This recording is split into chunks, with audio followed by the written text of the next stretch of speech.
Hi, you guys. It's me, Miss Fry.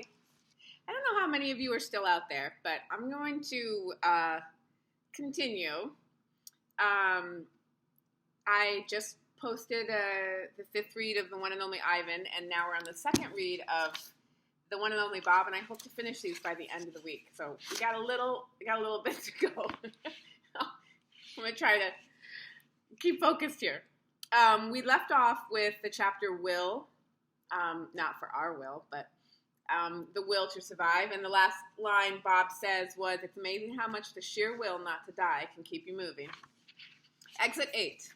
I finally came to a small road curving off the main highway. Exit 8 turned out to be. A big billboard overhead had a picture of a terrifying animal on it. Of course, I didn't know what a billboard was, didn't know that the scary animal was the gorilla, let alone that he would become my dearest friend. But something told me to follow the off-ramp. And eventually, I ended up at the Exit 8 Big Top Mall and Video Arcade, home of the one and only Ivan.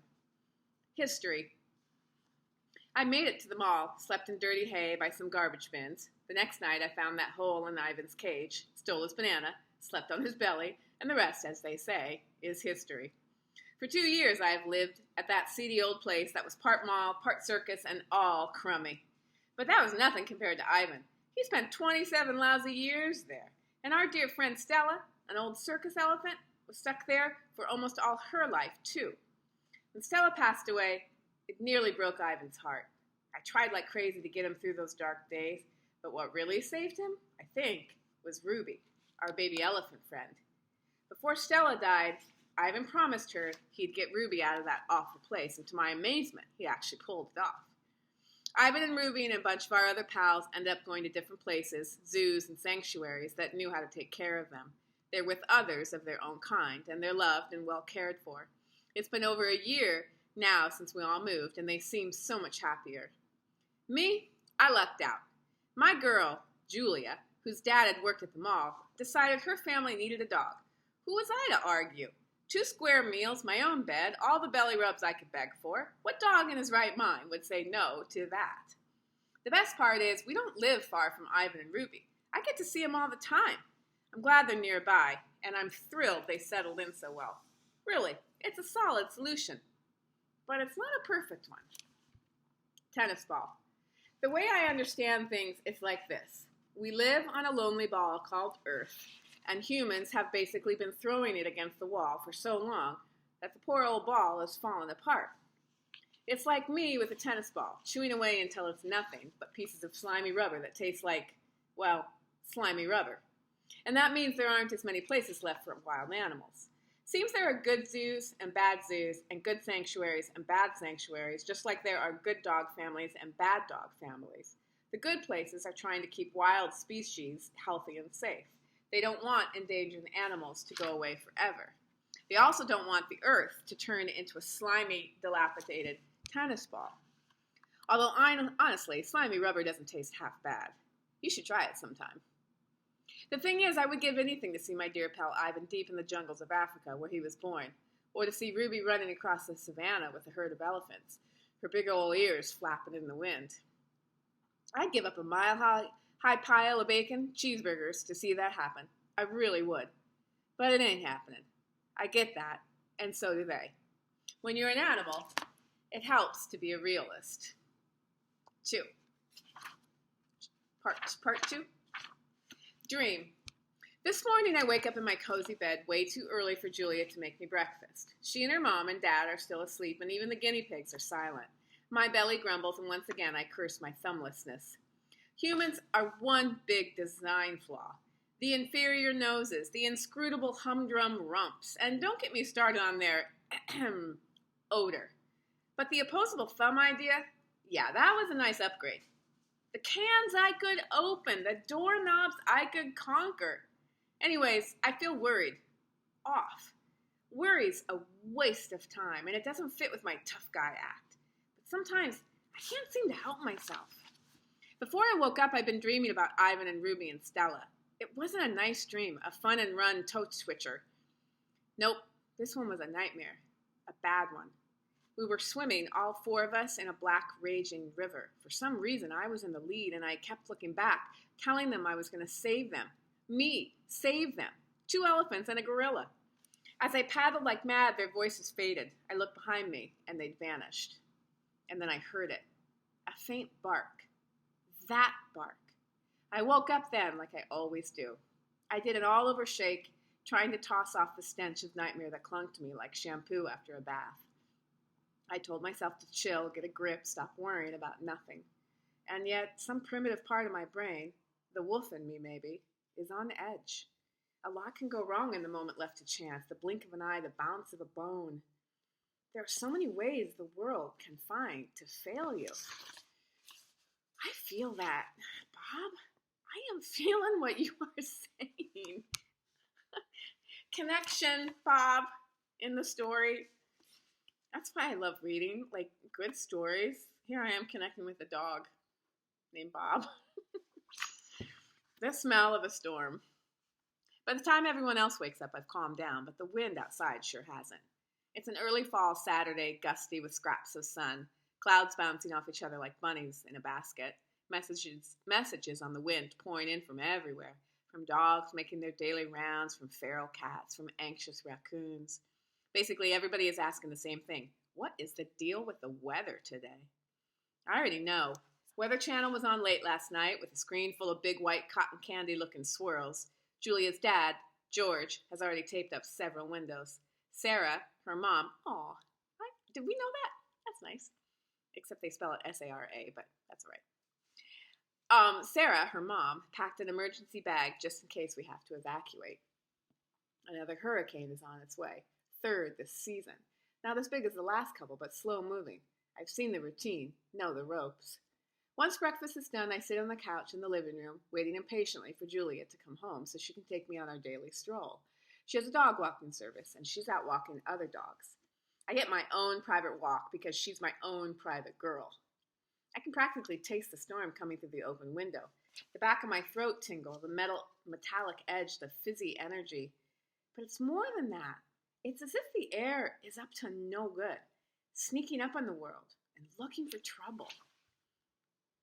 On the Poetry of Stink. That's a cool title. Of course, not everybody can smell what I'm smelling. My nose is a zillion times more powerful than a human's. Dogs are expert at odors, students of stink. We analyze the air the way humans read poetry, searching for invisible truths. Oh, on the Poetry of Stink. So he's smelling something. We analyze the air the way humans read poetry. That's cool. Searching for invisible truths. And we don't just smell the good and bad stuff that people notice with their substandard schnozzes. The usual suspects, popcorn and lilacs and freshly sharpened pencils, diapers and Brussels sprouts and freaked out skunks. No, our noses get it all. The whole shimmery double rainbow in April. Humans, they're lucky to get a cloudy day in November.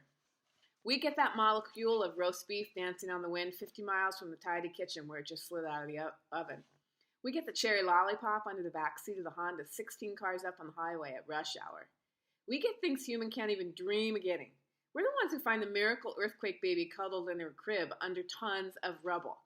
We're the ones who find lost hikers in the wilderness after a quick whiff of a sweaty sock. We can even tell when someone's sick. We can smell seizures and cancer and migraine headaches. Try getting your guinea pig to do that. We smell feelings, too. Sad has a sharp scent with an undertone of sweetness. Sad smells like being lost in a winter forest as the sun goes down. And happy? Happy is the best, but there's a touch of wistfulness around the edges. Happy smells like bacon ice cream served up in an expensive leather shoe. You're going to love every minute of it, but you know it won't last forever. The news. Sometimes when Julie and I go for walks, I'll break at a corner. Corners are the best for fresh news. And she'll tug and say, "Come on, Bob, there's nothing here." There. Oh, but there is. Here's the thing about poop and pee. I get the human... Here's the thing about poop and pee. I'm happy I get to say that sentence. Here's the thing about poop and pee. I'm going to say it 3 times. I get that humans are not into them. I see the bathroom doors shut tight, the embarrassed, downcast gazes. You guys are totally missing out. There's a whole lot of info hiding in your average pee mail. When dogs want to share the latest gossip, we just wait until nature calls. You'd be amazed what we can learn during a quick bathroom break. People read the news, check the TV, browse the web. I linger over a fire hydrant and inhale the whole wide world. My ears, by the way, are almost as remarkable as my nose. I pick up on all kinds of things humans can't hear. What we do with our noses and our ears is kind of like taking a big old knot and loosening it up, separating out the strands, unbraiding things. People smell a reeking pile of trash in a dumpster. We smell a dollop of cream cheese, a hint of peanut butter, a smattering of Fruit Loops. People hear the roar of a crowd in a stadium. We hear a strain of whiny 4-year-old, a whisper of worried superfan, a note of grumpy hot dog vendor. Man, dogs are cool. Snickers. While I watch from my perch on the back of the couch, Julia passes by on the sidewalk. George asks her to keep her dog walking route close to home in case the weather changes. She's wearing a shiny purple raincoat and leading 3 dogs, a goofy mutt named Winston, a timid dachshund named Oscar Mayer, and her, Snickers. An old nemesis of mine. Snickers is a fluffy white poodle with delusions of grandeur, a big snooty pain in the puffball. Oh, that pooch drives me crazy. Our mutual dislike goes back. I think they're gonna fall in love. Okay, sorry. Bob's a boy. Yeah, Bob. Okay. Our mutual dislike goes back to my early days as a stray. Snickers was a fancy, pampered, sleep on a pink satin pillow kind of gal. Her owner, Mac, ran the mall where I lived with Ivan and Ruby. That's where I first encountered Snickers. She teased me mercilessly, and beneath the fuzzy facade, I always suspected there was a little, spark there. Anyways, after the mall closed down, Snickers, being Snickers, landed on her feet. Mac married an older widow lady with more money than sense, and she dotes on that ridiculous poodle. Mac's too lazy to walk Snickers himself, so he hired Julia to do it. Looking good, Snick baby, I cough. I call through the open window, and she gives me a curled lip, squinty-eyed face, which, come to think of it, is pretty much how she always looks. As usual, Snickers is dressed to the max. She's wearing a pink poncho, a sparkly rain hat, and teensy pink boots. Those boots were made for mocking, I add, for good measure. It feels good, giving her some grief. But before I can really relish the moment, another annoying acquaintance of mine appears. I love Bob. Nutwit. Nutwit, the gray squirrel who lives in the live oak in our front lawn, jumps to a lower branch, looking at me with barely concealed pity. I hate pity, especially the barely concealed kind. I don't know why you taunt her, he says. You're hardly in a position to talk, Bob. You are Snickers. Come over here to the window and say that. So you can, what, drool me to death? Are you aware that my best friend is a gorilla? I ask. You would make fantastic ape chow, dude. Nutwit reaches for a dangling acorn and yanks it free. I thought gorillas were vegetarians. Ivan eats termites, I say. He might make an exception for you. Face it, Bob, you're soft. You're one step away from your own pink rain boots. He has a point, says Minnie, one of the family's guinea pigs from her cage next to the TV. No, he doesn't, says Moo, her cage mate. Yes, he does, Minnie squeaks. Doesn't, doesn't. Minnie pauses. Wait, you tricked me.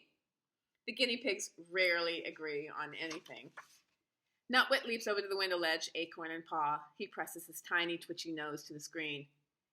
You couldn't last a day out here, Bob. Some of us have to live by our wiles. Hey, I lived on the street longer than you've been alive. Nutwit nibbles his acorn. He's quite the prissy eater. Whatever you say, Bob. I say scram. Fine hint taken. Anyway, storms en route. I should be stocking up on my nut stash while I can. Nutwit gives me a wise guy look. That's how we do it in the real world. He scampers off with an acrobatic flourish. Squirrels never do a simple jump when a quadruple backflip cartwheel is an option. Quadruple, yeah. You're full of it, I say to nobody in particular. We're full of it, says Minnie. Yes, we're extremely full of it, says Moo, and they popcorn in agreement. Guinea pigs hop up and down when they're happy. It's called popcorning, and it's totally ridiculous. You're happy? Wag your tail like a real mammal. I am not soft, I mutter, nosing my protruding belly. I leap with effort off the couch. Then I head to the bathroom for a good long drink from the water bowl of power. Spoiled. I know Nutwit has a point. I've become a creature of habit, spoiled after a stretch of being on my own dog. For a long time I was Bob the Beast, cunning and streetwise. As a stray, I lived off leftovers at the mall while Snickers dined on her fancy pants kibble. Man, how I love that cotton candy stuck to the floor, the unexpected UFOs, the ends of ketchup-covered hot dogs scattered under the bleachers like, I don't know, big toes or something. Ivan offered to share his gorilla food with me, and Stella and Ruby were always ready to pass along a carrot or an apple, but I refused. I needed to stay in shape, stay tough, stay true to my wild nature. Okay, so maybe every now and then I'd sneak a banana chunk from Ivan's breakfast. But then things changed. I became civilized, domesticated, a pet.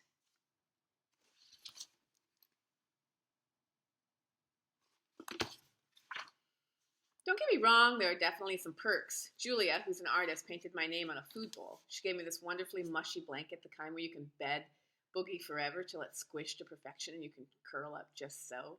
I love that blanket, but I simply cannot sleep without Knot Tag, Ivan's raggedy old toy gorilla. Of course, just when I get my blanket and Knot Tag imprinted with the right amount of eau de Bob, Julia's mom does the unthinkable, puts them in the washing machine and removes every last bit of me.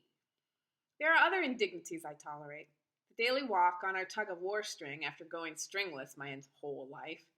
The attempts to train me, like that'll ever happen. The kisses and cuddling.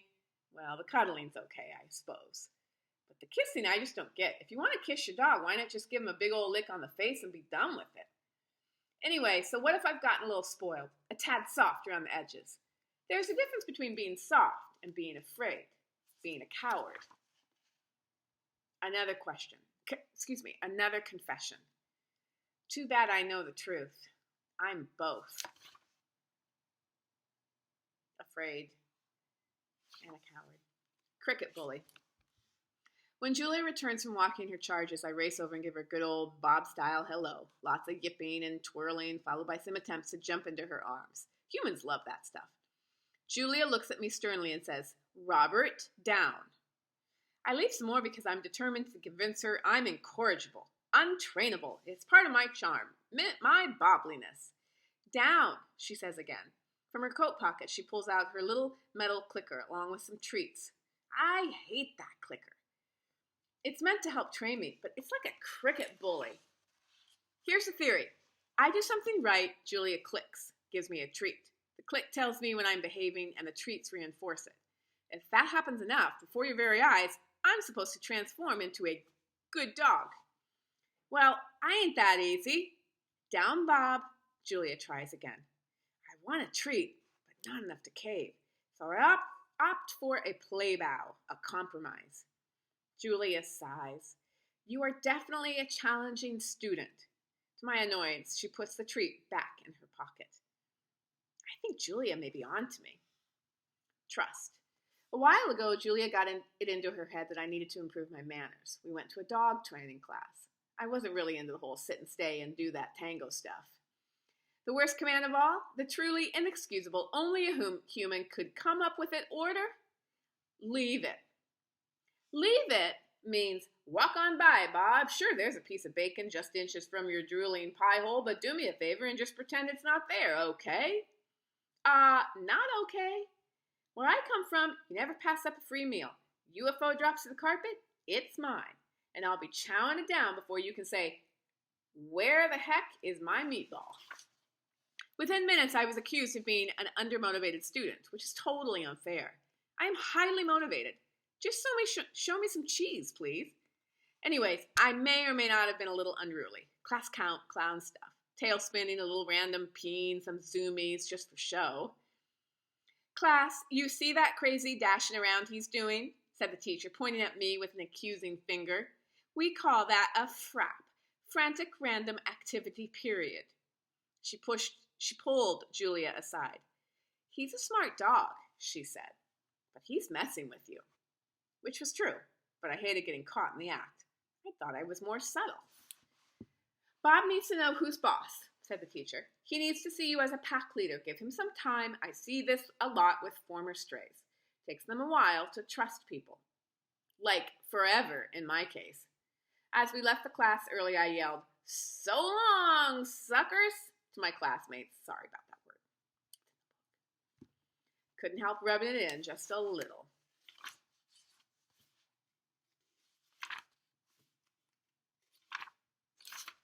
Last little bit. My car thing. I suppose the real reason for the training stuff isn't my bad manners, although they leave a bit to be desired. It's my car thing. I've always had a hang-up about cars and trucks. Also riding lawnmowers, go-karts, anything with 4 wheels, an engine, and a driver. Don't like them. Don't want to ride in them. Don't want anything to do with them. Those co-pilot dogs with their heads hanging out the window, flying their drool flags. Boneheads. First of all, it ain't safe. And second of all, bad stuff can happen after you climb into a car. Take it from me. When Julia and George and Sarah realized I have transportation issues, they tried to lure me into the back seat of their car with treats. But you'd be surprised how stubborn I can be. I yelled so loud, the neighbors came running out to see. Yelped so loud, the neighbors came running out to see what was happening to the poor little doggie. Score 1 for the poor little doggie. Click. That's when they started clicker training me. Click, here's a treat. Come closer to the car, Bob. Click, here's a treat. Watch while I open the car door, Bob. Click, here's a treat. Come right up to the seat, Bob. Click, here's a treat. Come on in, Bob. Bob? Bob? Where are you, Bob? Yeah, it was like that a lot. Options. Still haven't been in a car, or a truck, or a tractor, for that matter. When I have to go to the Rhymes with pet threat, Julia and her parents walk me there. Bet. They say elephants have long memories. Well, so do dogs, people. It's not like I'm afraid, I'm just exercising my options. Full wag. Are you ready to head over to the park? George asks as he passes through the living room. He's carrying 2 flashlights and a roll of masking tape. Yep, Julia says, and I do a head tilt to show I'm intrigued by the conversation. The place where Ivan and Ruby live is called Wildwood Zoological Park and Sanctuary, but everyone just calls it the park. George works at the park as head groundskeeper. Oh, yay! Which means I've got some sway, and everyone who's employed there loves Julia. Give me a minute. I just need to grab my coat, says George. Straight home after that, though, Julia, says Sarah, just in case the weather gets worse. 1 minute the weatherman's saying we're going to have a little shower. Next minute, it's the storm of the century. Julia scratches my head. I thought Hurricane Gus wasn't coming till tomorrow. Well, sometimes they change course, said Sarah. They can be unpredictable. You know, George says with a wink, in the old days, they only named hurricanes after women. Julia groans. That is so sexist. It's not just the wind that I'm worried about on this one, George says. It's the storm surge that could be a problem. Flooding. Julia tries to make me wear her mom's latest creation, a knitted dog sweater with security written on it, which I suppose is an ironic reference to my petite size. I politely decline. All right, you win, Julia sighs. Ready for your walk, Bob? At the mention of the word walk, I go all crazy mutt, so it's clear I'm on board with the idea. Humans love it when we get silly. I think they're so weighed down by people problems that sometimes they need to be reminded what happy looks like. Julia attaches my string. I try for a little tug of war, but she refuses to buy it. Let's go see Ivan and Ruby, she says. Just hearing those names sends my tail into full wag. Last part. Good words, bad words. I've never met a dog who didn't get a big old grin on his kisser when walk slipped into a conversation. Dogs understand more than you might think. The Nature Channel says we're about as smart as the average human toddler. 2-year-olds, my fuzzy rump, we're 1,000,000 times brainier than some babbling rugrat. There was a dog on that Man's Best Friend show who supposedly understood like 1,000 human words. Border Collie, I think. Those guys need to switch to decaf. The narrator was gushing about this wonder dog, and I'm like, well, duh, Brainiac, of course we understand people. Not everything, mind you, and some of us are more attentive than others. Depends a lot on just how interesting your humans happen to be. Certain words will really cause our ears to perk up. The classics: treat, walk, frisbee, bacon. And don't forget the swear words: vet, bath, fireworks, vacuum cleaner. We always hear those. Cute. I like this. I like this. I like this. Okay, I better write down. No, wait, I have a whatchamadinger. What's this called? Bookmark. Okay, I'm catching up. I'm catching up. I like these books. All right. Thanks for listening. Bye.